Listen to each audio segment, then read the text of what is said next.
WordPress'te oluşturduğun web sitelerini yayına almadan önce değiştirmen gereken 6 kuralı bir önceki videoda anlatmıştık. Geriye kaldı sadece 5 adet kuralım var. Kuraldan daha çok düzenlemen gereken ayarlarım var.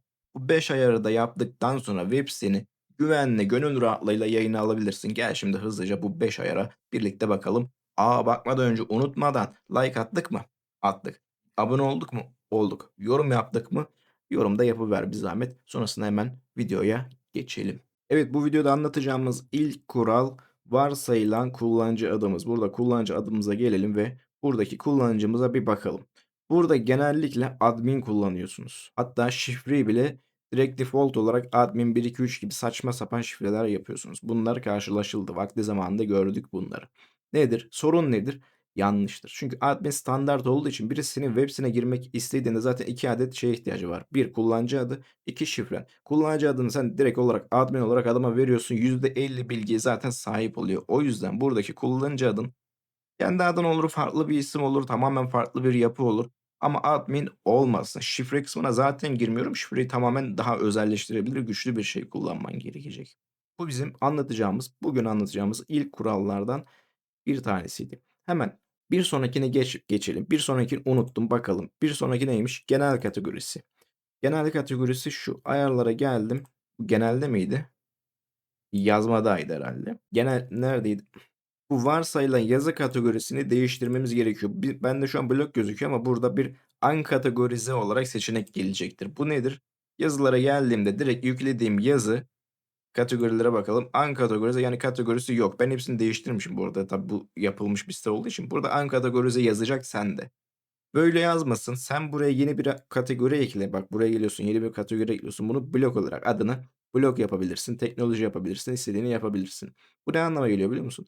Yeni bir yazı eklediğinde, yeni bir blok içeriği eklediğinde sen bir kategori vermesen bile o yazıya direkt olarak bu ayar sayesinde direkt olarak varsayılan yazı kategorinin o senin verdiğini seçebilirsin. Bloğu seçebilirsin veya teknoloji eklediysen burada gözükecektir. İstediğin kategoriyi seçebilirsin hiç vermeyle uğraşmadan. Bu önemli ikinci ayarımızdı. Hemen üçüncüsüne bakalım.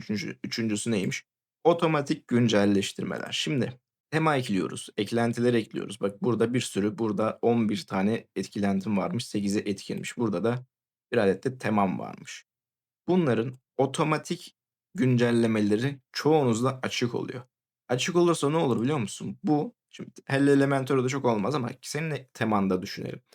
Teman otomatik bir şekilde güncellenirse, senin hiç kontrolün olmadan güncellenirse yarın güncellendikten sonra puf site uçabilir. Yani uçmayabilir tamam tamamen bozulabilir.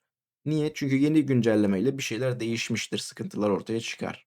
O yüzden otomatik güncellemeler kapalı olmalı. Güncelleme yapmadan önce yedek alınmalı. Güncellemeden sonra baktın her şey yolunda, her şey güzel gidiyor. O zaman devam edebilirsin ama baktın güncellemeden sonra bozuldu. Hop yedeğe geri dönersin en kötü. Bunun aynı mantık eklentiler için de geçerli. Chat'i falan çok olmaz tabii güncellemelerinde sorun olmaz ama ben bu siteyi Elementor'la yapmışım bak. Elementor'un bak hala güncelleyin diyor. Ben 3.33.4'le yapmışım. 3.34 1'e güncelleyin diyor. Güncellememiş mi hâlâ? Bu güncellenirse bir şeyi değiştirmişlerdir, bir farklılık olmuştur, site bozulabilir. Bu bozulmaların önüne geçmek için otomatik güncellemeleri kapatalım yani. Çok da önemli değil. Sonrasında kontrollü bir şekilde güncelleme yapılabilir. Bu üçüncüydü herhâlde. 4 ne var? Dashboard kalabalıklığı. Şimdi şöyle, dur eklentilerden de anlatabilirim.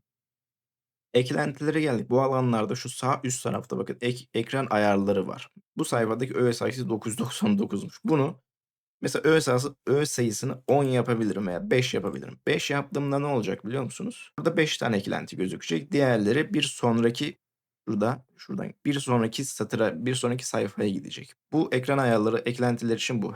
Her bölüm için ayrı, ekran ayarları sahip. Burada mesela sütunlarda açıklama kısmı varmış. Şu açıklamayı açıp kapatabiliyormuşum şuradakini. Tamam. Bunu burada da yapabilirim.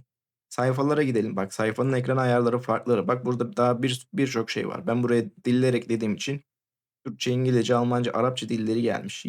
Yazar seçeneği açık olur. Sende şunların hepsi açık sende zaten muhtemelen. Şunlar kapalı da. Tarih, yazar, yorumlar bunların hepsi açık. Yani yazarın burada gözükmesinin çok önemi var mı? Yok. Tarihin gözükmesi tamam tarih kalabilir ama yorumların gözükmesine çok önem var mı? Yok. Bunları kapatabilirim. İşime yarayanları aç, işine yaramayanları kapat. Daha, kullanışlı bir, temiz bir ekranda çalış en azından. Bu da böyle bir fayda. Sayfalarda var, ortamlarda yok. Şu başlangıçta da var. Başlangıçta da bunları da değiştirebilirsin. Her bölümde kendisi için ayrı ayrı yerler var. Bu da yapman gereken bir diğer noktalardan birisiydi. Bir beşincisi medya yüklemelerini klasörlere ayırma. Bu zaten standart olarak geliyor. Bunu değiştirmene hiç gerek yok. Bu ayarlara gelip ortamlar kısmına gidiyorsun. Burada yüklemeler ay ve yıla göre klasörlerde tutulsun diyor. Yani ay ve yıla göre ayrılıyor ki hepsi tek bir klasörde şişmesin. En azından farklı klasörlerde biriksinler ki hem kategori olsun hem listelensinler. Hem de tek bir dosyada hepsi bum bum diye şişmesinler öyle, anladık mı? O yüzden bu zaten tikli olarak geliyor. Bunun tiki yanlışlıkla falan kalktıysa geri ekleyelim ve kaydedelim. Burada anlatacağım 5 özellik buydu. Bakalım şöyle, unuttuğum var mı? Yok, zaten 5 tane vardı, unuttuğum da olmaz burada. Bunları da yayına almadan önce yapman gereken ayarlardan 5'iydi. Bunların hepsini yaptıktan sonra web siten müthiş yani. Yapman gereken tüm ayarları yaptın, her şey yolunda. Sonrasında ne yapacaksın biliyor musun? Bu videoya like atacaksın. Abone olacaksın, yorum yapacaksın. Sonraki videolarımı da takip etmeyi unutmayacaksın.